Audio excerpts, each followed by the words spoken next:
Hi guys, welcome back to the channel. I'm Office Glow Daz. I'm Gaynor. Muffs Bloke Aidan. Here we are, all three of us. Patreon is your thing. Check out the link in the description below. You'll love it. There's loads of stuff on there. If you like watch-alongs, things like Seinfeld, F is for Family, Modern Family, Always Sunny in Philadelphia, Welcome to Wrexham. We've got the quarterback, the receiver.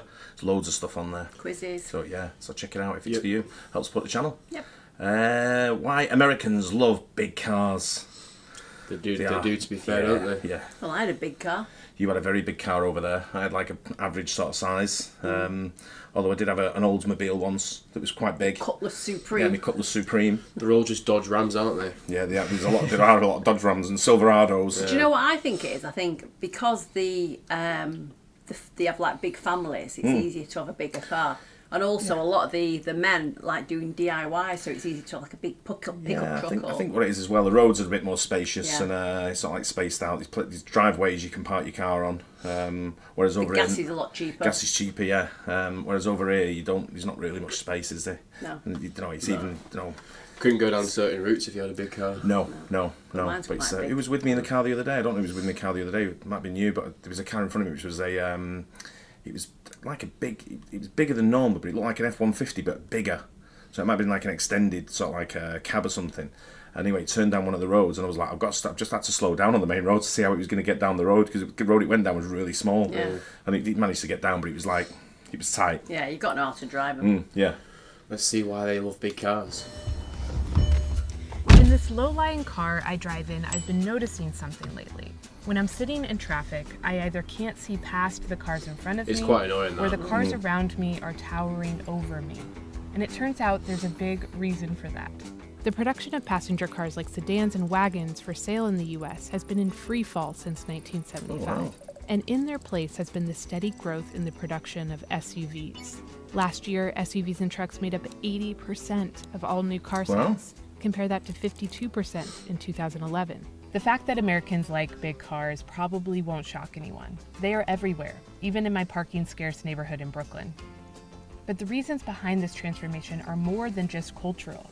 It all goes back to a 50-year-old policy that would kick off a huge shift in the way US cars are designed.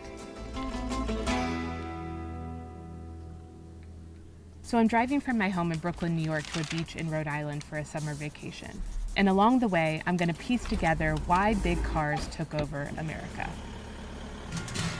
New York was the 45th state to officially succumb to the takeover of SUVs and trucks in 2014, according to this Washington Post analysis. Alaska was the first state to go big car dominant in 1988. That makes So sense. I'm wondering if you have any advice for things I should look out for while I'm on the road. Anywhere that you stop, count the number of SUVs versus the number of passenger cars. Okay, we're in the Costco parking lot filled with SUVs. 1, 2, 3, 4, 5, 6, 7, 8, 9, 10, 11 SUVs in a row. I think that is my new record. So once you learn about how much big cars dominate the road, it's like you can't... If I could get an SUV over here, if I could get any car over here, like as far as like American standard cars go, as not standard, but like a luxury SUV, what would you have? A Range Rover. Range Rover. You can get Range Rovers over here. Dodge Ram, the blue Range one. Rover. Literally, yeah. I like it. A Dodge Ram. You'd have a blue one though. Yeah, blue Dodge Ram. Yeah, I'd have the Caddy Escalade. I was going to say like the Lincoln Navigator. Lincoln Navigator or the Caddy Escalade. I saw one not long ago and over here, a left-hand drive one, and he just looked so out of place. But the guy didn't know how to drive really. Obviously, he was scared because he was going down one of the lanes, and his car was a bit big for the lanes, and he was looked a bit nervous driving it. See it. People have lots of reasons for choosing a big car, and certainly the infrastructure in the US supports that choice. Unlike a lot of other countries, our built environment revolves around cars. We have wide roads and wide, plentiful parking spaces, and homes with plenty of parking. Yep. I arrived in Connecticut, a state that succumbed to light truck dominance in 2016, and pulled into a rest stop where I interviewed Thomas Bochenek, who was on a cross-country road trip with his wife. It's very comfortable, okay, to drive. Well, I think the bigger the car, the more you have a feeling of security. I'm going to say safety. You know, the smaller the car, the more likely I think about getting into an accident and being hurt. It has no trouble pulling this almost 7,000 pound trailer. In other countries, one deterrent for big cars is that they cost so much to fill up with gas. But due to low taxes on gas in the US, fuel is extremely cheap compared to other countries. But there's another overlooked bias towards big cars related to why SUVs exist in the first place. In the 1970s, there was a shortage of foreign oil in the US. 1973 dramatized U.S. dependence on foreign That oil. voice. Yeah. The US It's always government the set same. rules for Everywhere. automakers to start making cars more fuel efficient to lessen our dependence on the whims of the global oil market. By 1985, new cars had to get 27.5 miles per gallon, or roughly double their fuel efficiency. These new rules applied to cars like sedans and station wagons under a category known as passenger cars. But there were types of vehicles the US government exempted from these rules, things like pickup trucks, which everyday drivers weren't really driving at the time. And the idea was, if these are working vehicles used by, farmers, construction crews, companies that are hauling freight, those vehicles need to be able to do their job without being choked by emissions controls and without being held to unrealistic fuel economy standards.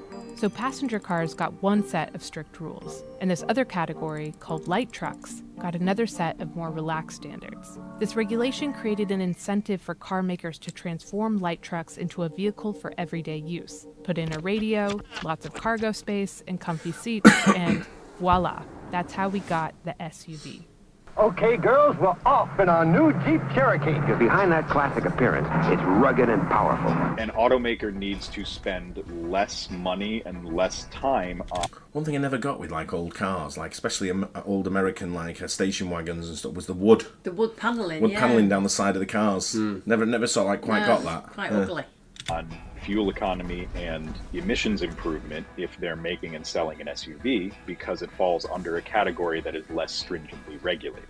We had the Wagoneer, but it was very low volume, very bespoke, very expensive. So only a very few people bought it. People that lived in Manhattan would go to the Hamptons Yeah, like that. Yeah. Oh, or again. New York State to go skiing. And that's The how shape the of it isn't SUV really nice started anyway. its life. This is Ralph Gilles, head of design at Stellantis, a conglomerate of car companies that includes Jeep. One of the early SUVs was the Chevy Blazer, built on the frame of the Chevy S10 truck. This is the traditional definition of an SUV, if it was built on the frame of a truck. And to meet the legal definition of a light truck, it had to have some clearance angles and dimensions just right. I used to like Taking a the utilitarian vehicle and turning it into Blazer. almost a premium luxury device that happened to be utilitarian. Then comes the Grand Cherokee. The Jeep Grand Cherokee was built the way passenger cars are, in one piece, or unibody. These two types of car constructions, frame-based and unibody, today form the distinction between traditional SUVs and the new, increasingly popular category of crossover. They're more efficiently packaged. You don't have the frame. The Grand Cherokee was part of the early success story of SUVs in the 90s and 2000s, one that continues today. This bias towards light trucks is why a company like Volkswagen, which once sold primarily passenger cars, has discontinued a lot of them today, like the Passat, in favor of SUVs and crossovers. And they've stopped producing all of their wagons, including the Jetta wagon I'm in. And a company like Ford has stopped producing all of their passenger cars except for the iconic Mustang. Yeah, gotta get rid of that. I didn't know that. Okay, I'm gonna see if anyone at this car They got rid of the dealership Fiesta, haven't they? talked to me. Buick was always car, really. It was mostly sedans. And then just with the market shift, we actually don't even sell a... Buick just states old man to me. Yeah. Right? If you're driving a Buick, you're 75 to 85. Pontiac. Pontiac, yeah. Pontiac was always I thought Pontiac was more like a cheaper version of didn't Pontiac do the Firebird? Yeah. It was like the cheap version of the Corvette. Yeah. I always thought something like that. Then all along them lines. Americans will have to let us know on that more sort of specific. But that was always the impression I used to get of it. Yeah. It was never a great car. Then you had things like Saturn that came out. Yeah. Buick sedan anymore. They don't even make a Buick sedan. It's all crossovers. When was the last time you guys carried a Buick passenger car? It was 3 or 4 years ago. And how many did you have on the lot? 1 to 100 of SUVs. We're here to sell cars, so we want to sell what people want. If they were here and people didn't want them, Yeah. I'm glad they're not here anymore, So this chart starts to make a lot more sense. 1975 was the year these fuel economy standards for sedans and wagons were passed, the same ones that didn't apply as strictly to SUVs and trucks. It's a little bit of a chicken and egg thing because the automakers have been marketing SUVs more preferentially than passenger cars. They've been putting more research and development into creating more models that fit into the SUV category. And they've made it so that it's an easier decision to get into an SUV than it is to get into a passenger car. As of 2016, our fuel economy standards shifted. Vehicles are still separated by the stricter standard for passenger cars and looser standard for light trucks. But within those categories, there are more breakdowns. Regulators multiply a car's wheelbase length by its width to get a footprint. And larger cars within each category get weaker rules. That means that car makers are not only incentivized to phase out passenger cars in their fleet, but they are pushed to make each category bigger. The Toyota Camry got both longer and wider, and the Toyota RAV4 did too. I've now reached Rhode Island, the very last state in the country to go light truck dominant. We have started the inevitable transition to electric vehicles, but You're still talking about a larger vehicle with higher ground clearance that's heavier and taller. It's still going to be less energy efficient, whether it's an electric car or an internal combustion powered car. one sobering impact of big cars is the threat it poses to pedestrians. One study found that replacing the growth in SUVs with cars would have averted over 1,000 pedestrian deaths. People on foot get hit higher and in more vulnerable regions when hit by an SUV or a truck rather than a passenger car. A truck. Over here, That's just remember a when they had all like the bull bars on Not them? allowed them anymore. No, Yeah, ban them. yeah. Imagine getting hit by a car and it hit you in the head. Yeah, You wouldn't, Like you wouldn't- Jesus. you wouldn't be living, would Well, you? the thing, even at that, if you're getting hit by a car at that height, he's going to flip and hit his head on the window. Yeah, and probably go through the windscreen Yeah, or yeah. fly over to the back of the car. Yeah. Or snap his legs. Before hitting the beach, I stopped at my friend Kevin Wright's house. He's bucked the SUV trend and drives a Honda Fit, a car that was discontinued in 2020.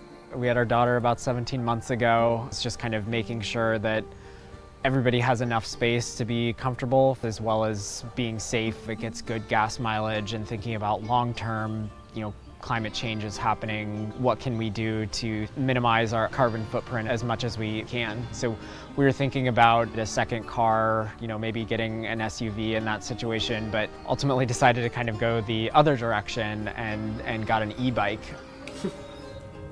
SUV, You were e-bike. right. Even though we're in Rhode Island, which was the last holdout for SUV dominance, there is still a lot of SUVs here. I'm curious if you think there's any political will or urgency to change this trend towards bigger cars.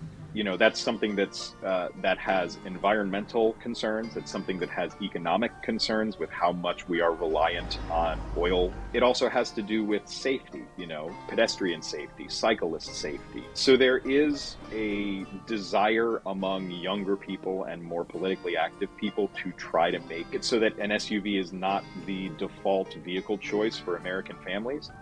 The U.S. is unlikely to become a small car country anytime soon. Yeah. But this dramatic transition to big cars wasn't just about consumer choice. It was enabled by policy choice. So if we want our roads to look different, we could try and start there. Yeah, good. That interesting. Yeah. I think the last time we went to the USA in when did we go? November time, wasn't it? Early November. I've sort of like spotted a lot of cars that were smaller than what they used to be. So I guess it's an SUV crossover sort of thing. Yeah. But I noticed like a lot of smaller cars on the road than what I've seen in the past. Yeah. But I do like a good big, like massive car. Yeah, when I go to the USA and you see some of the cars, I think, look at that. Yeah, the guy Especially that when picked some of us the up from the tailgating. airport, that was huge. Oh, it was like you could get out and walk down the middle of it. I think that was an Escalade, wasn't it? Wasn't that an Escalade? It was something like that. It was just the GMC do one with not GMC, Chevrolet don't the Suburban, is it? Yeah. Like the massive like Suburban type cars. Uber use them a lot for that Uber Black and stuff like that. But that's proper space now. That's if you've got a big family. Yeah. Or you're taking like a lot of equipment. I know people like are into sports and all that. They get all the hockey equipment in, or all the soccer gear or whatever. And well, when we went to the tailgate, he was cooking off the back of his truck, wasn't he? He had a barbecue built onto the back of it, didn't he? Yeah, but like even when you go to some round. of them, when we went to Texas, to Tennessee, and we went to the game there, that was all SUVs and all not SUVs, pickup trucks in a row, all tailgating every one of them. Yeah. I love that kind of stuff though. Yeah. I didn't realise it was only a 10-minute drive as well from Brooklyn to Rhode Island. 15. Was it? With traffic. Yeah, I love the big cars. Me, see me, I won't be able to see behind that Jetta. Literally, right? Your Look ass is over the on curb. the floor, really. Look at see over the curb, me. Yeah. Anyway, hope you guys enjoyed that. Don't forget to like and subscribe, and we'll catch you on the next one. Cheers. Bye. Cheers.